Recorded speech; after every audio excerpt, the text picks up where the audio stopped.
ఇప్పుడు అవసరమా ఆంటీ? అక్కడికి వెళ్ళి అవమానపడటం తప్ప మరేమీ ఉండదు. అందుకే వద్దండి.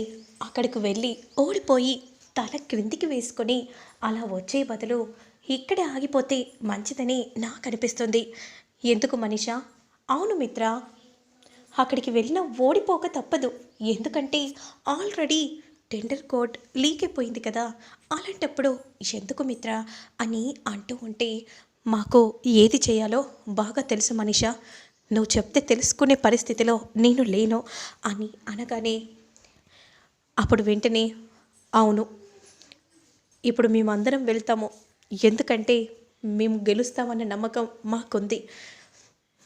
అవును, మా అక్క జాతీయ లెవెల్లో అవార్డు తీసుకుంది కాబట్టి వాళ్ళు మా అక్కకి ఎంతో ప్రత్యేకత చూపిస్తారు. ఇప్పుడు ఇవన్నీ మాటలెందుకు, మనం త్వరగా వెళ్ళాలి పదండి అనే విధంగా అంటూ ఇక వెళ్తూ ఉండగా, అయితే నేను కూడా వస్తాను.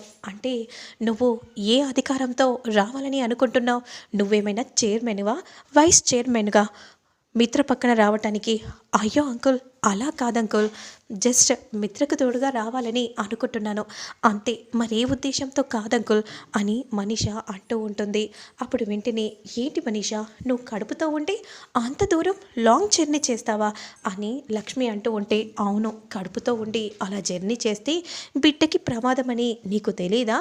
ఎక్కడికి వెళ్ళకుండా ఇంట్లోనే రెస్ట్ తీసుకోవటం మంచిది మనీష అని అంటూ ఉంటే, ఏం కాదు, వద్దు మనీషా, నువ్వు ఇంట్లోనే ఉండటం మంచిది అని అరవింద చెప్పగానే ఇక అందరూ అక్కడి నుండి వెళ్తూ ఉంటారు.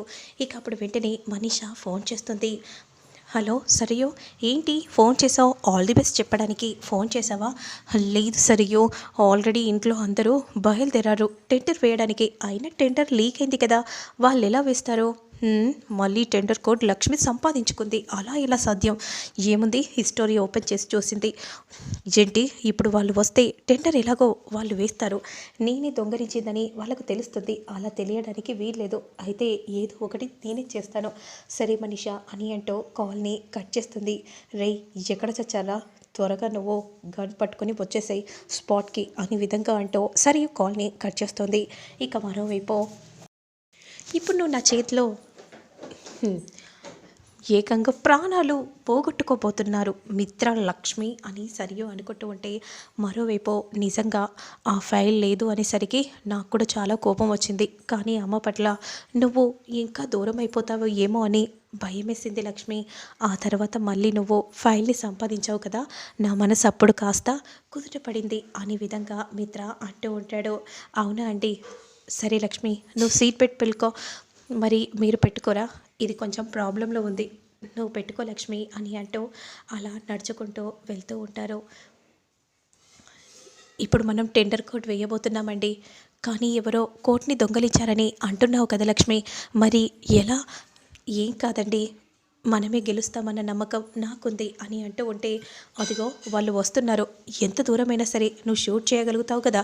ఒకవేళ వాళ్ళు 120, 100 స్పీడ్లో కారు వేగంగా వెళ్తే, హైవే కదా అసలే, ఇంకా ఎంత వేగంగా వెళ్ళినా సరే నా గన్ గురి పెడితే ఖచ్చితంగా టైర్కి బుల్లెట్ తగిలి తీరుతుంది. ఆ తర్వాత ఇక ఆ కార్ పేలుతుంది అని ఈ విధంగా అంటూ ఉంటాడు. నాకు అదే కావాలి, హైవే కాబట్టి ఖచ్చితంగా 100, 120 స్పీడ్లో వెళ్తారు.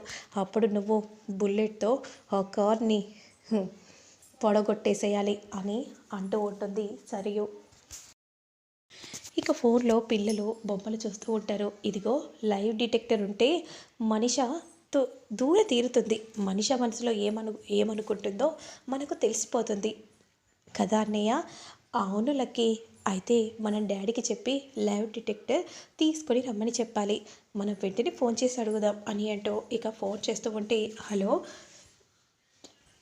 డాడీ, చెప్పు లక్కీ, నాకు సరిగా మీ మాట వినిపించట్లేదు. అప్పుడు వెంటనే కార్ని స్లోగా నడుపుతూ ఉంటాడు. ఇప్పుడు వినిపిస్తుంది అలాగే. వినిపిస్తుంది డాడీ, మీరు వచ్చేటప్పుడు లైవ్ డిటెక్టివ్ తీసుకుని రండి. అది మీరు పట్టుకునేది కాదు, మీరు అలా పట్టుకోకూడదు. ఏం కాదు ప్లీజ్ డాడీ, మీరు తీసుకుని రండి. పిల్లలు అది పట్టుకోకూడదని చెప్పాను కదా. సరే అమ్మతో మాట్లాడండి అని అంటూ వెంటనే లక్ష్మికి ఫోన్ ఇవ్వగానే, చెప్పు లక్కీ, అమ్మ నువ్వైనా చెప్పు, పిల్లలు కదా అది పట్టుకోకూడదు అనే విధంగా మాట్లాడుతూ ఉంటారు. ఇక అప్పుడే అదిగో ఆ మిత్ర కారు వస్తుంది అని ఈ విధంగా సరియో చెప్పగానే వెంటనే గన్నిని గురిపెడతాడు మిత్ర కారుకి. ఇక వెంటనే గన్ని షూట్ చేయగానే డైరెక్ట్గా వెళ్ళి ఆ కార్ టైర్కి తగులుతుంది. వెంటనే అటు ఇటు కార్ కదులుతూ ఉంటుంది. ఏమైందండి ఏమైంది అని అంటూ ఉంటే, ఏమైందమ్మా ఒక్కసారిగా శబ్దం ఏంటి అనే విధంగా అంటూ ఉంటే, ఇక వెంటనే నేరుగా వెళ్ళి కారు చెట్టుకు తగలగానే ఒక్కసారిగా మిత్ర పడిపోతాడు. ఇక లక్ష్మి కూడా పడిపోతుంది. అమ్మ అమ్మ అని పిల్లలు అరుస్తూ ఉంటారు. ఇక పిల్లలు అరిచే మాటలు కూడా లక్ష్మికి వినిపించవు. మిత్రని చూసి ఒక్కసారిగా షాక్ అయిపోతుంది. మిత్ర గారు అని గట్టిగా అరుస్తూ వెంటనే కారు నుండి దిగి, మిత్ర గారు నన్ను చూడండి అనే విధంగా అంటూ వెంటనే కారు దింపి, మిత్ర గారు నన్ను చూడండి అనే విధంగా అంటూ ఉంటుంది. అంతలో ఫైల్ గుర్తుకు తెచ్చుకొని కారులోనే ఉంది కదా అని అంటూ పరిగెత్తుకుంటూ వెళ్ళి ఆ ఫైల్ని తీసుకుని వచ్చి, మిత్ర గారు నన్ను ఒకసారి చూడండి మిత్ర గారు అని లక్ష్మి అంటూ ఉంటుంది. కానీ స్పృహ కోల్పోయి ఉంటారు. ఏంటి కారు కనిపించట్లేదు, ఎక్కడ ఉంది? మేడం మీరు కంగారు పడకండి, ఇంకొద్దిసేపట్లో బాంబు పేలుతుంది. ఏమైంది లక్కీ అంత కంగారు పడుతున్నావు? అమ్మ నన్నలకి ఏదో యాక్సిడెంట్ అయ్యి ఉంటుంది బాబాయ్ అని అనగానే ఒక్కసారిగా వివేక్ షాక్ అయిపోతారు. మీకెలా తెలిసింది? అమ్మ నాన్నలతో ఫోన్ మాట్లాడుతున్నాను, అకస్మాత్తుగా శబ్దం వినపడింది, నాకెందుకో చాలా భయంగా ఉంది. ఏం కాదు మీరు కంగారు పడకండి అనే విధంగా వివేక్ అంటూ ఉంటారు. పెద్దమ్మ అన్నయ్యకి యాక్సిడెంట్ అయిందంట.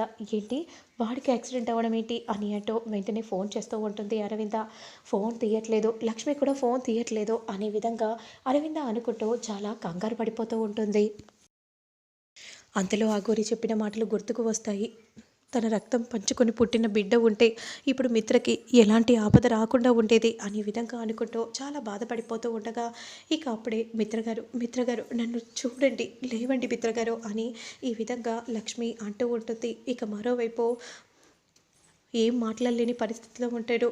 అంతలో ఒక వ్యక్తి అటుగా వెళ్ళడని చూసి, అన్న ప్లీజ్ అన్న యాక్సిడెంట్ అయింది, నా ఫోన్స్ కారులోనే ఉన్నాయి, కారు పేలిపోయింది, ఒక్కసారి మీ ఫోన్ ఇవ్వండి అని అనగానే వెంటనే ఇదిగో మా ఫోన్ తీసుకో అని అనగానే ఇక ఫోన్ ఇవ్వగానే లక్ష్మి ఎమర్జెన్సీ వాడికి ఫోన్ చేస్తుంది.